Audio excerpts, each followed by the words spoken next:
They said, so today I'm going to be risking cancer to show you some cool stuff about this decoupling transformer. We're going to be using an oscilloscope and we're going to be comparing it to an existing $15, $10 one that you could get from Amazon and figure out why I decided to spend 150 bucks on this guy. So what we have here is an Isomax. This is by Jensen Transformers Sub-1RR.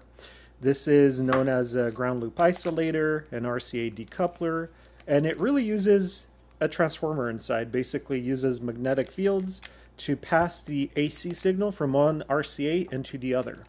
This one is made for home professional audio, can also be used in cars, and it's specifically very low THD at low frequencies. I believe this has 0.001% THD at 20 Hertz. So let's look at the setup and how we're going to test this. So right now I have a 25 Hertz frequency playing into my car via Bluetooth. I have the oscilloscope here and we're measuring the RCA output. Right now we could see we have a maximum of 2.24 volts and RMS at 1.4 volts. I have my line driver extremely limited at 33% output because with the cheap transformer, here's what happens when I increase the RCA level. The signal breaks down. Look at that. That is no longer a proper 25 Hertz tone. And I keep increasing it. We can see the magnetic field completely breaks down and it cannot transfer that power. And we're still at only 2.7 volts here, 5 volts maximum. Let me go a little bit higher outside the band of the low pass filter. Yikes, that's not good. All right, so this driver is capable of 11 volts peak to peak output. 15 actually. And this guy will support 18 dBV. So it should easily support whatever the driver can output. So the amplifier can take in a higher RCA signal if necessary. So let me remove this one, hook this one up, and then we could do the same test. And you're probably curious like me, what does this thing look like? Well, it's a very simple circuit here. We have a resistor, looks like a capacitor, and we have the transformer inside. So we could see that everything is shielded. This is one of the benefits of this. We have basically a metal cage and additional shielding here. The connectors look like they're gold plated. This thing looks incredibly well built. So I have the transformer hooked up. There's the signal. And let's increase the voltage output on the channel and see if it breaks down the same.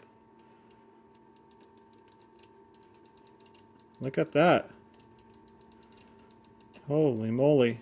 This is incredible, guys. Look at that. That is a 5.5 volt max, 5.5 volt minimum signal.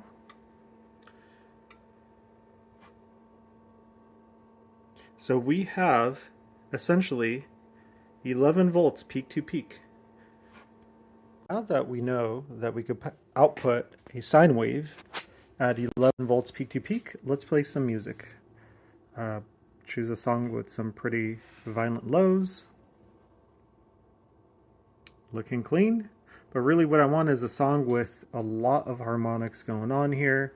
Lots of layers, because that's really where the other one broke down when we increased the voltage too high. There we have it. We could see that the maximum is going about 5.5 volts, so we are reaching the peak to peak potential. And just to make sure, I'm going to go back to my line driver. Now I'm going to push it up really high until it starts breaking down. Because again, with complex audio, it will eventually break down. There we go. Now it's breaking down past that 11 volts there. We could see that's what was advertised and that's where we're at. We have that signal. Let me go back in the song again. We could see just where it starts breaking down. It's no longer a clean signal. So basically with the DSP set to the right output, we can make sure that we never break the signal down. There we go, it's still clean. So we're still at, again, a little above 5 volts when it's going maximum here. Let me jump across in the song. You got that. Want to make sure that we don't go too high.